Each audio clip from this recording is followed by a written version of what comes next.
శ్రీవారికి మొక్కులు తీర్చకపోతే కోపం వస్తుందా? హుండీలో డబ్బులు వేస్తే పాపాత్ములకు కోరికలు ఎలా తీరుతున్నాయి? లక్ష్మీదేవి స్వామితోటి ఇలా అనింది: స్వామి, ఈ కలియుగంలో పాపాత్ములే ఎక్కువ.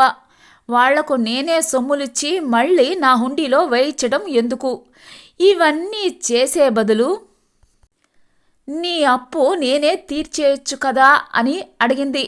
అప్పుడు స్వామివారు నవ్వుతూ, యజమాన కృతం పాపం ధనమాహృత్య తిష్టతి, అంటే పాపపు సొమ్ము సంపాదిస్తే ఆ సొమ్ము మీదే పాపమంతా తిష్ట వేసుకుని ఉంటుంది అని చెప్పారు.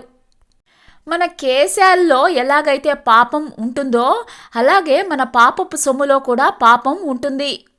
స్వామి ఏమి చేస్తారంటే, మీకు ఒక అనారోగ్యమో కష్టమో ఏదో ఒక క్లేశాన్ని తెప్పిస్తారు. అది కూడా మన పైన ప్రేమతోటి.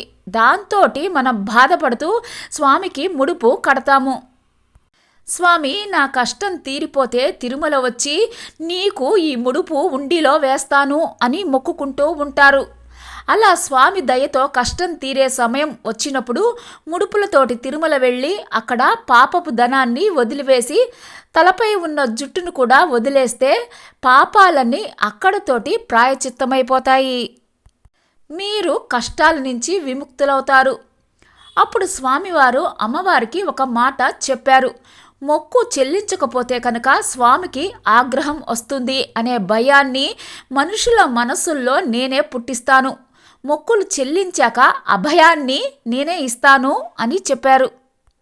అందుకే మనం మొక్కు చెల్లించకపోతే ఎక్కడ స్వామి శిక్షిస్తారో అని తిరుమల వెళ్ళి మొక్కు తీర్చుకుంటాము.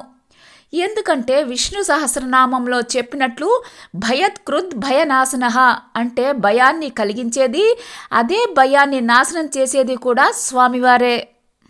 ఇది తిరుమల హుండీ రహస్యం.